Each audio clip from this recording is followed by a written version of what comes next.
चलो बेटा last class में यहाँ तक खत्म कर लिया था, ठीक, किसी को कोई दिक्कत नहीं, चलो आगे बढ़ रहे हैं। इसके बाद आज हम पढ़ेंगे स्ट्रॉन्ग एसिड्स के बारे में। स्ट्रॉन्ग एसिड्स क्या होता है? देखो, जब भी कोई एसिड पानी के अंदर जाने पर ज्यादा अमाउंट में डिसोसिएट हो जाए, पूरे तरीके से डिसोसिएट हो जाए, ऐसे एसिड को हम स्ट्रॉन्ग एसिड कहते हैं। तो वीक एसिड क्या होगा? ऐसा कोई भी एसिड जो कम अमाउंट में डिसोसिएट हो रहा हो, कम हाइड्रोजन आयन प्रोड्यूस कर रहा हो, पूरी तरीके से कंप्लीटली आयोनाइज ना हो रहा हो, ऐसे एसिड को हम वीक एसिड कहते हैं। समझा रहा हूं मतलब? मान लो हमारे पास 10 ml मैंने वाटर लिया। कितना ml वाटर लिया बेटा? 10 ml मैंने वाटर लिया। इस 10 ml वाटर में मैंने ऊपर से 3 ml HCl डाल दिया। जब इस 10 ml वाटर में मैं 3 ml HCl डालूंगा तो जितने HCl हैं लगभग सारे के सारे HCl जो रहेंगे वो H प्लस और Cl माइनस में डिवाइड हो जाएंगे। H प्लस और Cl माइनस में डिवाइड हो जाएंगे। H प्लस Cl माइनस में डिवाइड हो जाएगा। H प्लस Cl माइनस में divide, H plus Cl minus में डिवाइड हो जाएगा। H प्लस Cl माइनस में डिवाइड हो जाएगा। ये समझ में आया बेटा? H प्लस और Cl माइनस में डिवाइड हो जाएगा। तो व्हाट इज एसिड? जब भी किसी सॉल्यूशन के अंदर H प्लस का कंसंट्रेशन बढ़ जाए तो उस सॉल्यूशन को क्या कहते हैं बेटा? एसिडिक सॉल्यूशन कहते हैं। उस सॉल्यूशन को हम क्या कहते हैं बेटा? एसिडिक सॉल्यूशन कहते हैं। ये समझ में आ गया? अब मान लो एक दूसरा बीकर लूं मैं, उसमें भी मैं 10 ml पानी लूं और 10 ml पानी लेने के बाद उसमें भी मैं एसिड ऐड कर दूं, उसको मैंने बोल दिया एसिडिक एसिड। एसिडिक एसिड में उसमें ऐड कर दूं। अगर मैं इसके अंदर एसिडिक एसिड मतलब CH3COOH अगर मैं इसमें ऐड कर रहा हूं तो होगा क्या? सारे मॉलिक्यूल इसके डिसोसिएट नहीं हो पाएंगे, सिर्फ कुछ मॉलिक्यूल ही डिसोसिएट होंगे। अप्रोक्सीमेटली ऐसा मान लो तुम मेरी तरफ से कि 30-40% ये डिसोसिएट होगा, बाकी वैसे का वैसे ही पड़ा रह जाएगा। मतलब मान लो अगर इसके अंदर 500 मॉलिक्यूल गए तो 500 में से लगभग, ठीक है, आपके पास 200 से 250 के बीच में आपके पास CH3COO माइनस H प्लस बन जाएगा। CH3COO माइनस और H प्लस बन जाएगा। CH3COO माइनस और H प्लस बन जाएगा, लेकिन बाकी वैसे के वैसे ही पड़े रह जाएंगे। CH3COOH, CH3COOH और CH3COOH ये वैसे के वैसे ही पड़े रह जाएंगे। इनका कुछ भी होना जाना नहीं है, ये एज इट इज वही बीकर के नीचे रह जाएगा। बाकी जो बचा हुआ है वो पूरा हमें H प्लस आयन देकर जाएगा। तो देखो हो क्या रहा है यहाँ पे हाइड्रोजन आयन बहुत सारे हो गए, यहाँ पे हाइड्रोजन आयन बस कमी है। अरे इसके कंपैरिजन में तो कमी है ना, तो ये स्ट्रॉन्ग एसिड हो गया और ये वीक एसिड हो गया। मतलब सेम वॉल्यूम में, सेम वॉल्यूम मतलब 10-10 ml था, 3-3 ml ऊपर से डाला, 13 ml हो गया। 13 ml में जो हमारा HCl है ये ज्यादा H प्लस आयन देके चला गया, जल्दी आयोनाइज हो गया। लिखा है ना the acid which is completely ionise. Completely ionise मतलब पानी के अंदर जाए, HCl है, HCl कैसे टूटता है बेटा? H प्लस और Cl माइनस में टूट जाता है। तो इस एसिड क्या होता है? जिसके पास H प्लस आयन ज्यादा हो पानी के अंदर, हाइड्रोलिसिस करने पर, हाइड्रोलिसिस बताया था ना कल, हाइड्रोलिसिस मतलब पानी में जाएगा तो पानी क्या करेगा? उसके बॉन्ड को तोड़ देगा। जो एसिड है उसके बॉन्ड को तोड़ देगा, तो बॉन्ड को तोड़ेगा तो ढेर सारे H प्लस आयन हमें मिल जाएंगे। तो पानी के अंदर अगर H प्लस आयन बहुत ज्यादा क्वांटिटी में हो गए हैं या वो कंप्लीटली आयोनाइज हो गया है तो ऐसे एसिड को हम स्ट्रॉन्ग एसिड कहते हैं। ऐसे एसिड को हम क्या कहते हैं बेटा? Strong acid. लेकिन वहीं दूसरी तरफ अगर हमारे पास कोई ऐसा एसिड है जो पानी में डालने पर उसको वो पूरी तरह से आयोनाइज ना हो पाए, पूरी तरह से H प्लस आयन जनरेट ना कर पाए, ऐसे एसिड को हम क्या बोलते हैं बेटा? वीक एसिड बोलते हैं। तो सेम वॉल्यूम में यहाँ पर H प्लस आयन मतलब HCl वाले में H प्लस आयन ज्यादा है, इस वाले में H प्लस आयन कम है, ये वीक एसिड हो गया और ये स्ट्रॉन्ग एसिड हो जाएगा। Done, complete. चलो आगे बढ़ते हैं। स्ट्रॉन्ग एसिड कंप्लीटली आयोनाइज हो रहे हैं। अब स्ट्रॉन्ग एसिड में नाम क्या क्या दिया है जो मैंने तुम्हें बताया है पहले भी? HCl, ठीक है, नाइट्रिक एसिड, अच्छा ये व्हाइट है, मुझे लग रहा है लिख तो रहा हूं, क्या दिया बेटा? हाइड्रोक्लोरिक एसिड, नाइट्रिक एसिड, सारे फॉर्मूले याद है ना? हाइड्रो आयोडिक एसिड, पर क्लोरिक एसिड और क्लोरिक एसिड, अभी बहुत सारे सबके नाम दिए हुए हैं। देखो हाइड्रोक्लोरिक एसिड का अपने को केमिकल फॉर्मूला क्या दिया बेटा? HCl। नाइट्रिक एसिड का HNO3, ठीक है। हाइड्रो आयोडिक एसिड HI है ना, हाइड्रोजन आयोडाइड भी कहते हैं इसे। पर क्लोरिक एसिड HClO4, क्लोरिक है ना बेटा? HClO4, पर क्लोरिक लगा मतलब एक ऑक्सीजन ज्यादा हो गया। इसके बाद क्लोरिक एसिड HClO3, ठीक है, पर जहां भी लग जाएगा मतलब एक ऑक्सीजन की क्वांटिटी आपको बढ़ानी पड़ेगी, एक ऑक्सीजन की क्वांटिटी की करनी पड़ेगी बेटा, आपको बढ़ानी पड़ेगी। ये पर का मतलब होता है। जैसे ये वाटर है H2O हाइड्रोजन पर ऑक्साइड, H2O2 एक ऑक्सीजन बढ़ा दिया, हाइड्रोजन पर ऑक्साइड। क्लियर हो गया? समझ में आया? पर मतलब क्या होता है, एक ऑक्सीजन की क्वांटिटी बढ़नी है वहां पे। पर ऑक्साइड बोला है तो ऑक्सीजन ही बढ़ेगा, पर मतलब एक को ऑक्सीजन आपको एक्स्ट्रा लगाना है वहां पे, ठीक है। सल्फ्यूरिक एसिड एक स्ट्रॉन्ग एसिड है because they ionise fully into the water, पानी में पूरी तरह से क्या हो जाता है बेटा, आयनाइज हो जाता है। Strong acid react very rapidly to the other substance, जो स्ट्रॉन्ग एसिड होता है वो बिल्कुल बहुत जल्दी रिएक्शन कर जाता है दूसरे सब्सटेंस में। Strong acid also have high electrical conductivity, इनकी इलेक्ट्रिकल कंडक्टिविटी भी क्या होती है बेटा, हाई होती है। ये सारे एक्सपेरिमेंट अपन करके देखेंगे, ठीक है। चलो, because the high concentration of hydrogen ion thus all the acids are strong electrolyte। सारे देखो इलेक्ट्रोलाइट क्या होता है वो समझा दे रहा हूं। ऐसा कोई भी लिक्विड केमिकल या केमिकल लिक्विड के अंदर, ठीक है, इलेक्ट्रिसिटी अगर कंडक्ट करा दे, ऐसे सब्सटेंस को हम इलेक्ट्रोलाइट कहते हैं। जैसे नमक इलेक्ट्रोलाइट है। तुम ऐसे नमक का डिब्बा लो, उसमें ढेर सारे नमक ऐसे पड़ा हुआ है 1 किलो, उसमें तुम रॉड डाल दो इलेक्ट्रिसिटी की, अरे बैटरी लगाओ, बैटरी से रॉड डाल दो, नमक में इलेक्ट्रिसिटी कंडक्ट होगी क्या? कभी नहीं होगी। लेकिन उसी नमक को पानी में डाल दो, ठीक है, उसी नमक को कहां डाल दो बेटा, पानी में डाल दो, और रॉड को पानी में लगा दो तो इलेक्ट्रिसिटी कंडक्ट होगी, हाँ होगी, ठीक है। ऐसा कोई भी केमिकल सब्सटेंस जो पानी के अंदर, जो लिक्विड के अंदर, जो है ना, समझ में आ रहा ना, एक्वा सॉल्यूशन में अगर इलेक्ट्रिसिटी कंडक्ट करता है उसको हम क्या बोलते हैं बेटा, ऐसे केमिकल सब्सटेंस को हम इलेक्ट्रोलाइट कहते हैं। ऐसे केमिकल सब्सटेंस को हम क्या कहते हैं बेटा, इलेक्ट्रोलाइट कहते हैं। एक्वा सॉल्यूशन में जो भी इलेक्ट्रिसिटी कंडक्ट करता है ऐसे केमिकल को हम इलेक्ट्रोलाइट कहते हैं। तो जो स्ट्रॉन्ग एसिड होते हैं वो गुड इलेक्ट्रोलाइट होते हैं, स्ट्रॉन्ग इलेक्ट्रोलाइट होते हैं, मतलब वो ज्यादा इलेक्ट्रिकल कंडक्टिविटी करेंगे। वही जो वीक एसिड रहेगा, अभी वीक एसिड का भी सुन लेते हैं, वैसे तो मैंने बता ही दिया। वीक एसिड क्या करेगा, कम इलेक्ट्रिकल कंडक्टिविटी दिखाएगा। देखो सीधी सी बात है, वहां पे भाई के पास H+ आयन ज्यादा थे, अरे स्ट्रॉन्ग एसिड के पास H+ आयन ज्यादा, जब H+ टूट रहा है तो Cl- भी तो टूटेगा, तो Cl- आयन भी ज्यादा होंगे। तो जब H+ आयन ज्यादा है, Cl- आयन ढेर सारे हैं, तो ज्यादा आयन इधर से उधर मूव करेंगे, ज्यादा इलेक्ट्रिसिटी प्रोड्यूस होगी। अब एसिडिक एसिड में तो थोड़ा सा तो H+ आयन बना, थोड़ा सा एसिटेट आयन बना, बाकी सब तो पानी में ऐसे ही बैठा हुआ है नीचे, तो इलेक्ट्रिकल कंडक्टिविटी क्या हो जाएगी, कम हो जाएगी ना। तो इलेक्ट्रिसिटी किस पे डिपेंड करती है बेटा, आयंस पे। इलेक्ट्रिसिटी किस पे डिपेंड करती है, आयंस पे डिपेंड करती है। क्लियर हो गया? इलेक्ट्रिसिटी किस पे डिपेंड करती है बेटा, आयंस पे डिपेंड करती है। डन, समझ में आ गया? तो स्ट्रॉन्ग इलेक्ट्रोलाइट में ज्यादा इलेक्ट्रिकल कंडक्टिविटी इसलिए होती है क्योंकि वो पूरी तरह से आयनाइज होते हैं। पूरी तरीके से आयनाइज होने पर उसमें प्लस आयन और माइनस आयन बहुत ज्यादा क्वांटिटी में होता है। यहाँ पर वीक एसिड्स के अंदर H+ आयन और जो नेगेटिव आयन है वो ज्यादा क्वांटिटी में नहीं होते, इसलिए वीक कंडक्टर ऑफ इलेक्ट्रिसिटी होता है, ठीक है। तो ये वीक इलेक्ट्रोलाइट्स होंगे, तो वीक एसिड एक वीक इलेक्ट्रोलाइट होता है। नाम दिया है सल्फ्यूरस एसिड, H2SO3, ठीक है, मिथेनोइक एसिड, ठीक है, HCOOH, ठीक है, HCOOH। अरे बेटा वो एक ही बात है, HCO2 लिखा है तो 2 बार ऑक्सीजन लिख दोगे, ऐसा आ जाएगा HCOOH। इसके बाद फास्फोरिक एसिड H3PO4, ठीक है, इसके बाद नाइट्रस एसिड HNO2, ठीक है, उसके बाद हाइड्रोसल्फ्यूरिक एसिड HF, या हाइड्रोजन सल्फाइड भी कह सकते हैं, ठीक है। तो ये सारे जितने भी एसिड है मेरे पास, ये सारे के सारे वीक एसिड है। ये सारे के सारे कैसे एसिड है बेटा, ये सारे के सारे मेरे पास वीक एसिड है, 3 आएगा, ठीक है। तो सारे के सारे कैसे एसिड है बेटा, ये मेरे पास वीक एसिड है। इनको अगर मैं पानी में डालता हूं, या एसिडिक एसिड भी लिख सकते हो आप, जो अपन ने वहां एग्जांपल लिया था CH3COOH, इनको अगर मैं पानी के अंदर डालता हूं और इलेक्ट्रिकल कंडक्टिविटी का मैं इनसे उम्मीद रखता हूं तो करेंगे, लेकिन बहुत कम क्वांटिटी में करेंगे, है ना, बहुत ज्यादा अच्छे कंडक्टर्स नहीं है। चलो, क्योंकि ये पूरी तरह से आयनाइज नहीं हो रहे हैं इसलिए कंडक्टिविटी अच्छी नहीं कर रहे हैं। दिया हुआ है हाइड्रोजन ये सॉरी कार्बोनिक एसिड मतलब H3CO3, सल्फ्यूरस एसिड H2SO3, है ना। अभी मैं आज नाम लिख के दूंगा, मुझे सारे नाम याद चाहिए क्योंकि मुझे सॉल्ट पढ़ाना है। सॉल्ट में मुझे आपको बताना पड़ेगा कि कौन सा एसिडिक सॉल्ट है, कौन सा बेसिक सॉल्ट है ना। तो उसके लिए आपको एसिड और बेस के नाम याद होने चाहिए, ठीक है। तो सारे एसिड स्ट्रॉन्ग वाले, सारे बेस स्ट्रॉन्ग वाले, सारे एसिड वीक एसिड जितने भी हैं, सारे बेस जो भी वीक बेसिस होता है वो सारे आपको नाम याद करने हैं, ठीक है। आज मैं बना के दे दूंगा लिस्ट, याद कर लेना। डन, ज्यादा कुछ भी नहीं रहेगा, ठीक है, देख लेना बहुत से बहुत कितने केमिकल हो जाएंगे, 5, 10, 15, 20, बहुत से बहुत 20 मैक्स बता रहा हूँ, मैक्स वो बहुत ज्यादा बता दिया 20 भी, ठीक है। तो 20 केमिकल रहेंगे, याद हो जाता है, घर में जाके से प्रैक्टिस करो, बार बार याद हो जाता है, कोई बड़ी बात नहीं। जीवन भाई करते हिला दे रहा, हाँ याद हो जाएगा, तो तुम तो फिर क्या बात है, तुमको तो आधे याद हो ही गए।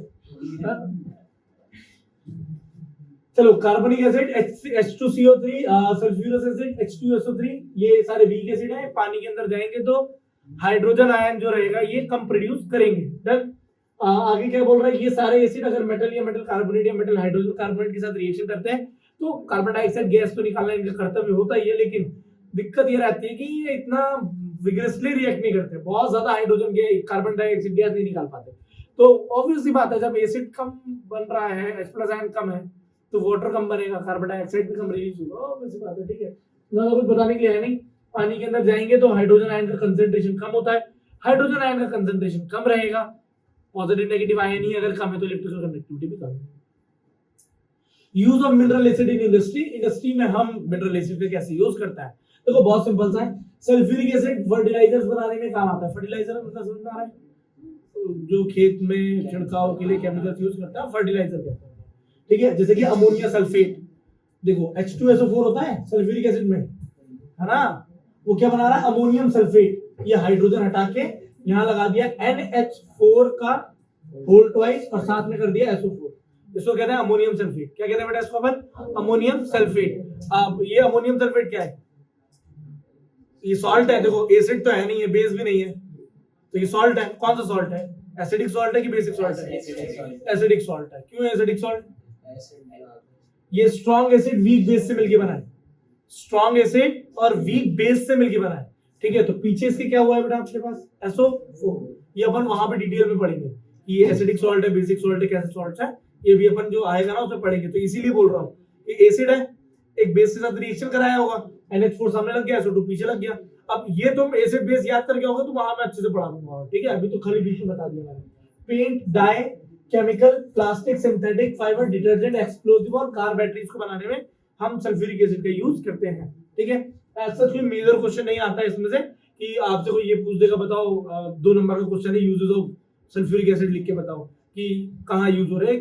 जनरलाइज्ड है आपको समझाने के लिए कि इतना जो पढ़ लिया एसिड एसिड एसिड के बारे में कहाँ काम आता है, लिख के बताता ना टॉयलेट क्लीनर, नहीं वही एक ही पता है, एक टॉयलेट क्लीनर के लिए काम में आता है और दूसरा क्या ही बता दे भैया, एक वही देखा है ऐसा यही मत लिख के आ जाना। ठीक है, फर्टिलाइजर बनाने के लिए काम में आ रहा है, बता दिया।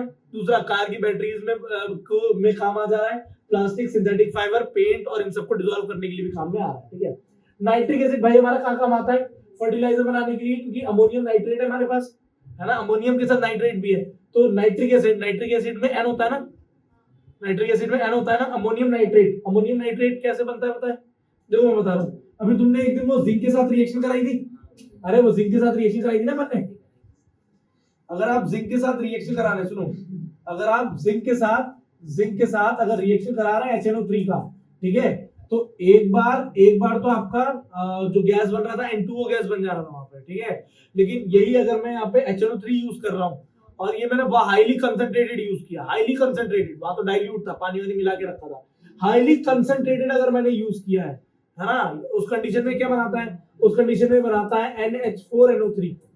ये बनाता है बेटा, ये NH4NO3, ZnNO3 भी बनाएगा साथ में। ठीक है, ZnNO3 का होल ट्वाइस बनाएगा, साथ में क्या निकाल देगा बेटा, वाटर निकाल देगा, साथ में क्या निकाल देगा बेटा, वाटर निकाल देगा। तो ये कंडीशन बनती है उसमें, देख लेना। ये जो सब्सटेंस है बन रहा है ना अमोनियम नाइट्रेट, ये अमोनियम नाइट्रेट यहीं से बन रहा है, ये है ना जिंक का HNO3 से रिएक्शन है, कंसंट्रेटेड, डाइल्यूट नहीं, क्या बेटा, कंसंट्रेटेड। तो यहाँ पे NH4NO3 बनाते हो तो नाइट्रेट, तो नाइट्रिक एसिड नहीं होता तो ये बनता क्या भाई अपना, नहीं बनता, सिंपल, समझ में आया। तो यहाँ पे अपने पास nitric acid use for making fertilisers, ammonium nitrate, explosive like TNT। TNT एक प्रकार का सब्सटेंस होता है ना, जो बम बनाने के लिए यूज करते हैं बेसिकली। एक्सप्लोसिव माइंस होती है ना, जो जहाँ पे ग्रेनाइट के पत्थर तोड़ते हैं, हाँ कुएं बनाते हैं या कहीं पत्थर तोड़ने होते हैं, वहां पे ऐसे सेटिंग लगा देते हैं TNT की और दूर खड़े हो जाते हैं, एक इंजीनियर रहता है, बताता है, दबाता है, तो वहां पे मतलब हीट प्रोड्यूस होती है, वो फट जाता है वहां से। मेनली पुरानी पिक्चर देखना तो पत्थर वत्थर तोड़ने के लिए यूज करते हैं। ठीक है, जो पुरानी पिक्चरों में वो नहीं, ऑगी भी देखा, ऑगी में, हाँ ऑगी में भी, ये लड़की सही बोल रही है, वो ऑगी भाई, वो पता उसमें क्या होता है, अरे वो बेचारा मारता ना खुद ही पड़ जाता है एक तो मेरे समझ नहीं आया, सारे बाल जल गए, 2 मिनट में सारे बाल आ गए थे वापस, ऑगी नीले से काला हुआ फिर आ जाता है। और एक बात मुझे समझ नहीं आती, वो दिन भर ऐसे घूमते ना, जैसे वैसे कपड़े पहन लिए, दिन भर ऐसे घूम रहे। सही है भाई उन लोग का भी। देखो इसको उसके इनके कपड़े पे इंटरेस्ट आ रहा, फिर कह रहा हाँ यार कपड़े पहन ही लेते हैं।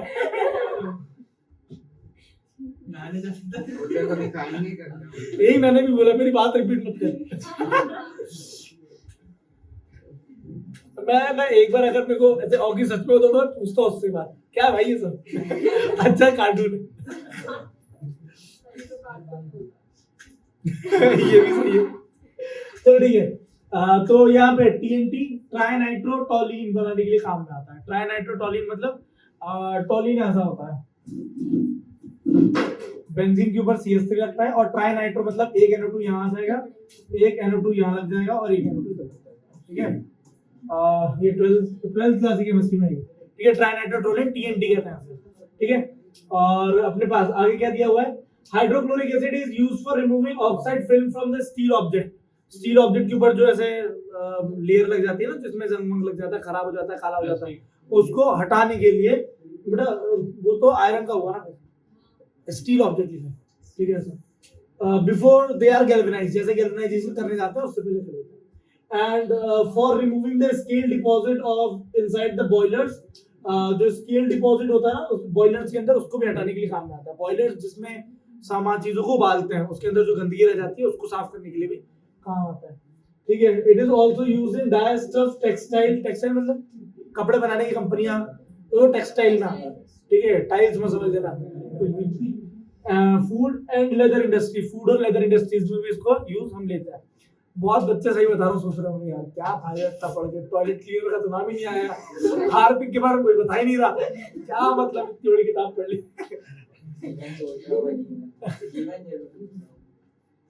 जीवन के मन में एक ही गाना बज रहा है, नीला टॉयलेट के लिए, लाल बाथरूम के लिए। नीली टी शर्ट पहन गया है।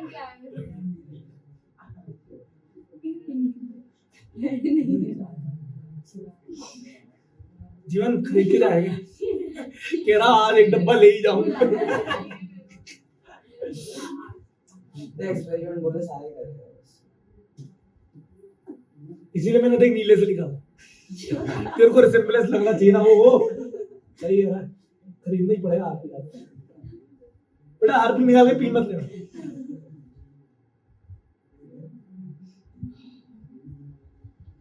चलो ठीक है बेटा, ये फर्टिलाइजर है, ये प्लास्टिक है, ये सिंथेटिक फाइबर हो गई, ये डिटर्जेंट हो गया। अरे यार ये हार्पिक तो है नहीं, हार्पिक नहीं आया कोई बात नहीं, जो उसके साथ चला। ठीक है, बेसिस के बारे में पढ़ेंगे क्योंकि यूज ऑफ एसिड हमने खत्म कर लिया है। बेसिस के बारे में पढ़ना रहेगा। ठीक है, बेसिस क्या होता है, एक ऐसा सब्सटेंस है जो बिटर इन टेस्ट होता है। ठीक है, उसका एक्वस सॉल्यूशन, फिर बोलूंगा उसका एक्वस सॉल्यूशन। ठीक है, रेड लिटमस को ब्लू लिटमस में कन्वर्ट कर देता है। ठीक है, सोपी टू टच होता है, टच करने पे सोप जैसा फील आता है। खा के मत देख लेना, कड़वा लग रहा, साबुन की नहीं लग रहा। 2 बट्टी साबुन ही खत्म कर दी, लाइफ बॉय लेके गए। हाँ वही तो बेटा।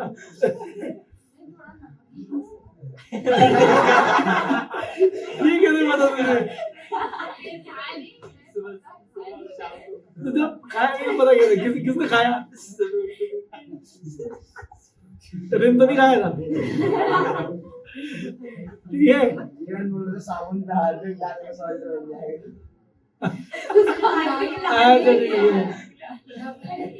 अरे यार बाहर से नमक डालने की जरूरत नहीं है, साबुन पे हार्पिक डालो। देखो एक सोप जो होता है ना वो अलग अलग आते हैं, जैसे एक वो डव वाला सोप आता है ना, उसमें कहते हैं वो मॉइस्चराइज रहता है, उसमें बेस नहीं रहता।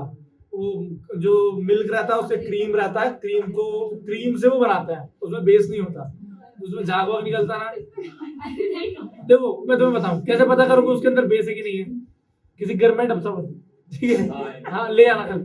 ठीक है, थोड़ा सा इतना सा, ठीक है इतना सा ले आना, मैं बता दूंगा। अपने पास इंडिकेटर रखा ही है, अपन डाल के देख देंगे उसमें कलर, अगर वो बेस होगा तो कलर चेंज कर देगा।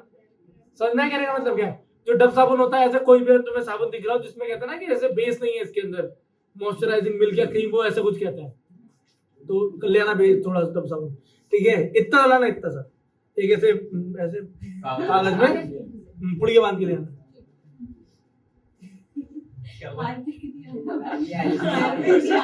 तू लाया हार्पिक, बोल रहे दूध से नहा रही है, कब तक महू आएगा तो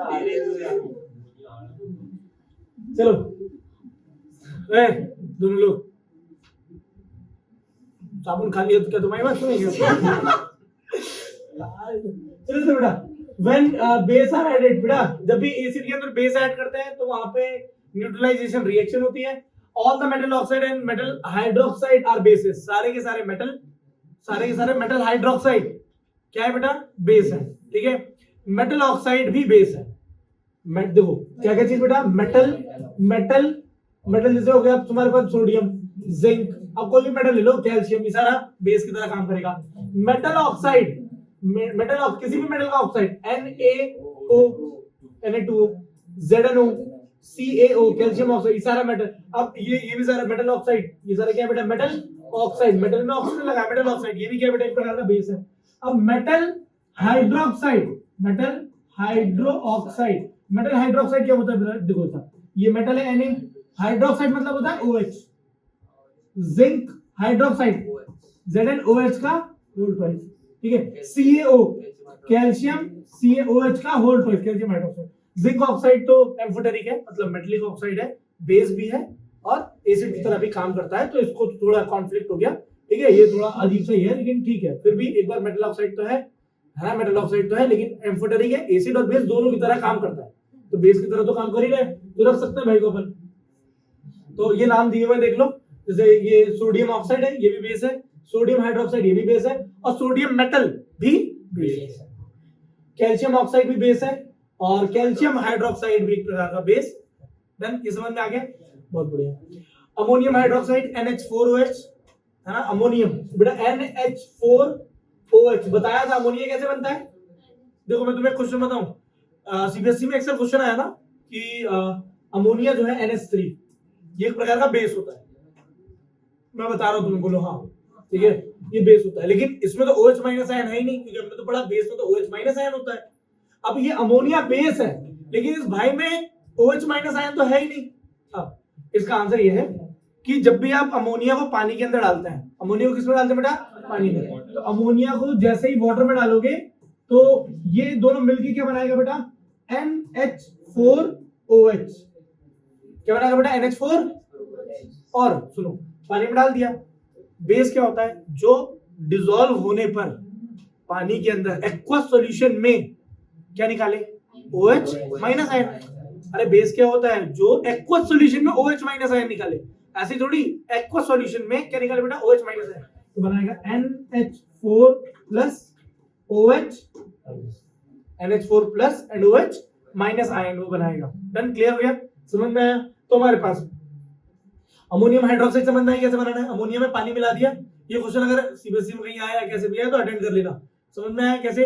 अब कोई बोले अमोनिया जो है वो हमारे पास OH माइनस आयन नहीं है, लेकिन तभी वो बेस क्यों है? क्योंकि उसको पानी में ऐड करते हैं तो वो अमोनियम हाइड्रोक्साइड बनाता है, और वो अमोनियम हाइड्रोक्साइड डाइल्यूट करने पे डिसोसिएट हो जाता है। डन, क्लियर हो गया? बहुत बढ़िया। Metal carbonate, metal hydrogen carbonate, ये भी एक प्रकार की क्या है बेटा? बेसिस है ना। मेटल कार्बोनेट मतलब Na2CO3 मेटल कार्बोनेट हो गया। CaCO3 मेटल कार्बोनेट, अरे Na मतलब मेटल, CO3 मतलब कार्बोनेट, कैल्शियम क्या है? मेटल है, कार्बोनेट, मेटल कार्बोनेट, सब क्या है बेटा? बेसिस है। सारे सारे क्या है बेटा? बेस है। Similarly sodium hydrogen carbonate NaHCO3, या सोडियम बाइकार्बोनेट भी कहते हैं इसे, मेटल हाइड्रोजन कार्बोनेट या मेटल बाइकार्बोनेट भी कहते हैं इसे। ठीक है, सारे के सारे क्या है बेटा? बेसिस है।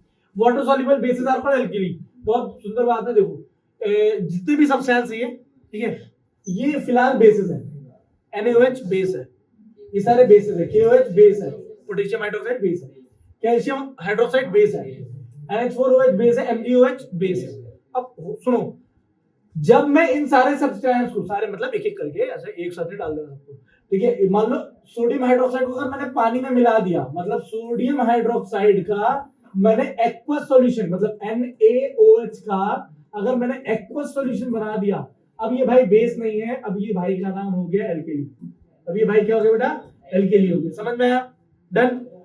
बेस क्या होता है? जो सॉलिड फॉर्म होता है, जैसे NaOH के फेलेट्स हैं एक डब्बे में रखे हुए हैं, तो वो एल्केली नहीं है, वो बेस है। समझ में आया? उसको पानी में डाल के डिसॉल्व किया तो वो क्या बन गया बेटा, एल्केली नाम हो गया।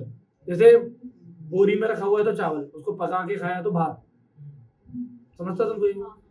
भात कहते हैं, चावल को भात कहते हैं। अरे जैसे पहले धान होता है, धान क्या होता है, वो ऐसे जब चावल लगा हुआ होता है अंदर उगा रहता है वो धान होता है। धान को पीट पाट के ऐसे उसमें चावल निकालता है, फिर वो चावल को पका खाता है तो वो चावल नहीं होता, वो भात होता है, समझ में आया? तो ऐसे सिमिलरली डब्बे में रखा हुआ है ना NaOH, तो ये बेस है, लेकिन उसको पानी में मिला दिया तो क्या कहलाएगा बेटा, एल्केली कहलाएगा। समझ में कहने का मतलब क्या, समझ में आया ना कहने का मतलब क्या है? सिर्फ ऐसे रखा हुआ है ना तो वो बेस है, डिब्बे के अंदर ऐसे सॉलिड फॉर्म में रखा है वो बेस है, पानी में मिला दिया तो क्या कहलाएगा बेटा, एल्केली कहलाएगा। क्योंकि एल्केली क्या है, NaOH को या कोई किसी भी बेस को अगर तुमने पानी के अंदर डाला, एक्वा सॉल्यूशन बनाया इसका, AQ लिखा अगर तुमने यहाँ पे जैसे, तो बनाएगा Na+ और OH-। ये OH- आयन रिलीज करता है। अभी ये आएगा, what do all base have in common, सारे बेसेस के अंदर कॉमन चीज क्या है, OH- है। किसके अंदर कॉमन नहीं था, नहीं किसके अंदर कॉमन नहीं था, अमोनिया के अंदर कॉमन नहीं था, अभी पढ़ाया ना NH3। NH3 क्या होता है बेटा, अमोनिया। अमोनिया के अंदर OH- आयन कॉमन नहीं था, तो उसको मैंने तुम्हें पहले पढ़ा दिया, ठीक है। अमोनिया के अंदर OH- आयन नहीं होता, तो अब उसको कैसे जस्टिफाई करोगे, तो उसको आप पानी में मिला दो, क्योंकि पानी में OH- आयन चाहिए ना, तो अमोनिया को पानी में मिलाओगे, वो रिएक्शन करके NH4OH- बनाएगा, NH4+ अलग हो जाएगा, OH- अलग बन जाएगा, डन। तो यहाँ से ये रिएक्शन हो जाएगी। अब यहाँ पे what do always have in common, क्या कितनी लंबी उम्र है, ठीक है। अभी बात करेंगे ऐसे, a base is a substance which dissolve in water to produce hydroxide ion, ठीक है। एक बेस क्या होता है बेटा, जो पानी में क्या प्रोड्यूस करते बेटा, हाइड्रोक्साइड आयन प्रोड्यूस कर दे, OH- आयन प्रोड्यूस कर दे। क्योंकि सारे बेसिस के फॉर्मूले अगर आप देखोगे सब में देखो पीछे OH है ना, सारे बेस के फॉर्मूले देखो पीछे क्या है बेटा, OH, पीछे क्या लगा है बेटा, OH, पीछे क्या लगा है, OH, सब में OH है, तो पानी के अंदर जाएगा तो OH तो निकालेगा ना, मजबूरी भाई की, कुछ नहीं कर सकते। तो जैसे ये सोडियम हाइड्रोक्साइड है, सोडियम हाइड्रोक्साइड को पानी में डाला, क्या बन गया बेटा, Na+O, ठीक है, क्या बनाएगा बेटा, Na+ और OH-। तो हाइड्रोक्साइड आयन निकाल देगा। लेकिन सिमिलरली यही क्वेश्चन किसके लिए था, अमोनिया के लिए था, कि अमोनिया तो OH- है ही नहीं, फिर इसको बेस क्यों बोल रहा है, पानी में डालेंगे रिएक्शन करेगा, NH4OH NH4+ NH4OH ammonium hydroxide बनाएगा, पानी के अंदर ही वो डिसोसिएट होगा तो NH4+ और OH- आयन रिलीज करेगा, hence therefore the ammonia is a base. Clear हो गया? स्ट्रॉन्ग बेसिस क्या होते हैं, जो पानी के अंदर ज्यादा OH- आयन रिलीज करते हैं, पानी के अंदर जो ज्यादा OH- आयन रिलीज करेगा, इजीली कंप्लीटली डिसोसिएट हो जाएगा, उसे हम क्या बोलेंगे बेटा, उसे हम स्ट्रॉन्ग बेस बोलेंगे। जो कम OH- आयन रिलीज करेगा वीक बेस हो जाएगा। अब एग्जांपल सुनो, जैसे NaOH है, पानी डाला, पानी में NaOH डाला, NaOH को डाला, तो यहाँ पे जितने Na है वो Na+ OH- बन जाएगा, Na+ और OH- आयन बन जाएगा, Na+ और OH- आयन जल्दी जल्दी बना लेगा, Na+ OH- आयन यहाँ पे बना लिया, Na+ OH- आयन यहाँ पे बन गया, ठीक है। तो ये हमारे पास OH- आयन ढेर सारे यहाँ पे बन गए, ये हमारे पास बेस है। क्लियर हो गया? क्यों है एक स्ट्रॉन्ग बेस, क्योंकि ढेर सारे OH- आयन आ रहे हैं। मान लो तुमने 5 मॉलिक्यूल डाले थे, पांचों के पांचों टूट गए, कोई दिक्कत नहीं है। अब लेकिन वही मान लो मैंने यहाँ पे डाला था कैल्शियम हाइड्रोक्साइड, या कोई वीक बेस डाला था, कोई और वीक बेस डाला था, इससे भी वीक बेस डाल दिया मैंने, तो क्या करेगा, मान लो 5 मॉलिक्यूल डाले थे तो Ca+2 बना, OH- सिर्फ 2 ही मॉलिक्यूल निकले, बाकी तो जो CaOH का होल ट्वाइस है वो वैसा का वैसा ही पड़ा रह गया। तो ये किस प्रकार के मॉलिक्यूल होगा बेटा, ये वीक बेस हो गया। ये क्या हो गया बेटा, एक प्रकार का वीक बेस हो गया, डन। जैसे मान लो कॉपर हाइड्रोक्साइड डाला था मैंने, क्या डाला था बेटा इसमें, कॉपर हाइड्रोक्साइड, Cu डाल दो, CuH का होल ट्वाइस डाला मैंने मान लो, तो वो Cu+2 बनाएगा, OH- बनाएगा, लेकिन बाकी जो बचे हुए 4 मॉलिक्यूल है वो वैसे के वैसे नीचे पड़े रहेंगे। जब वो वैसे ही नीचे पड़े रह गए तो वो एक प्रकार का क्या बनाएगा, बन जाएगा बेटा मेरे पास वीक बेस बन जाएगा, डन। तो ये मेरे पास ये वीक बेस है, क्योंकि यहाँ पे जो आयंस है वो डिसोसिएट नहीं हो रहे हैं। आयंस अगर पूरी तरह से डिसोसिएट नहीं हो रहे, टूट नहीं रहे, OH- आयन जब बीकर में आएगा ही नहीं, बीकर में जब OH- आयन नहीं आएगा, ठीक है, तो वो क्या हो जाएगा, वीक बेस हो जाएगा। और यहाँ पे देखो ढेर सारा OH- आयन यहाँ पे आ रहा है, तो क्या हो जाएगा बेटा, स्ट्रॉन्ग बेस हो जाएगा। तो ऐसा कोई भी बेस जो कंप्लीटली आयोनाइज, मैं बार बार बोल रहा हूँ, कंप्लीटली मतलब पूरी तरह आयोनाइज मतलब टूट जाए इन वाटर के अंदर, जब लार्ज अमाउंट में हाइड्रोक्साइड आयन रहेगा, is called a strong base. उसको क्या कहते हैं बेटा, स्ट्रॉन्ग बेस कहते हैं। एग्जांपल सोडियम हाइड्रोक्साइड NaOH, ठीक है। एग्जांपल पोटेशियम हाइड्रोक्साइड KOH, ये इजीली टूटते हैं, ढेर सारे भर भर के OH- आयन क्या करेंगे, रिलीज करेंगे। वेयरएज स्ट्रॉन्ग बेसिस और स्ट्रॉन्ग एल्कली, उसी पानी में डाल दिया तो एल्कली हो गया ना भाई अब तो। चलो, this is because the completely ion dissolve into the water and produce large amount of OH minus ion, ढेर सारे OH माइनस आयन हो जाएंगे। अब देखो, जब ज्यादा डिसोसिएट होते हैं प्लस के जो कैटायन है, Na का जो कैटायन है वो भी ढेर सारा है, और OH का जो एनायन है वो भी बहुत सारा है। देखो OH कितने हो गए, 5 हो गए ना। तो जब प्लस माइनस के आयन बहुत सारे होंगे तो पॉजिटिव नेगेटिव इलेक्ट्रिसिटी ज्यादा प्रोड्यूस करेगा, तो ये इजीली कंडक्ट करेगा इलेक्ट्रिसिटी को। अब भाई यहाँ तो आयन ही नहीं है ना, यहाँ तो देखो सिर्फ कितना आयन है, 3 है, उसमें से भी 2 नेगेटिव 1 पॉजिटिव, तो यहाँ पे इलेक्ट्रिसिटी कंडक्ट होना थोड़ा सा मुश्किल हो जाएगा, मतलब होगी कंडक्ट लेकिन उतने अच्छे से कंडक्ट नहीं होगी। यहाँ पे इलेक्ट्रिसिटी इजीली कंडक्ट हो जाएगी। चलो समझ में आया बेटा? तो जितने ज्यादा नेगेटिव पॉजिटिव आयन होंगे, जितने ज्यादा नेगेटिव और पॉजिटिव आयन होंगे तो ज्यादा इलेक्ट्रिकल कंडक्टिविटी होगी। डन। इसके बाद वीक बेस क्या है बेटा? हमारे पास ऐसे सब्सटेंस है जो ज्यादा OH माइनस आयन रिलीज ना कर पाए पानी के अंदर बेचारे, जैसे calcium hydroxide, magnesium hydroxide, MgOH का whole twice are weak alkali. और यहाँ पे देखो अमोनिया का भी एग्जांपल दिया है, NH3 है ना दिया हुआ, देखो NH3OH दिया हुआ, समझ में आया? तो यहाँ पे ढेर सारे अमोनिया के मॉलिक्यूल डाले थे, एक मॉलिक्यूल ने पानी को पकड़ लिया, NH3 NH4OH बना दिया, वो डिसोसिएट हो गया NH4 प्लस OH माइनस। समझ में? तीन प्रकार का वीक बेस है। Properties of base, base bitter in taste होता है, सूपी टू टच होता है, रेड लिटमस को ब्लू में कन्वर्ट करता है, और गुड कंडक्टर ऑफ इलेक्ट्रिसिटी होता है। कोरोसिव नेचर के भी होते हैं लेकिन एसिड जितने कोरोसिव नेचर के नहीं होते। ठीक है, base react with the metal. चलो आज इतना पढ़ लेते हैं, फिर क्यों लिखना भी हम लोग को, हम तो पंचायत सुन रहे हो।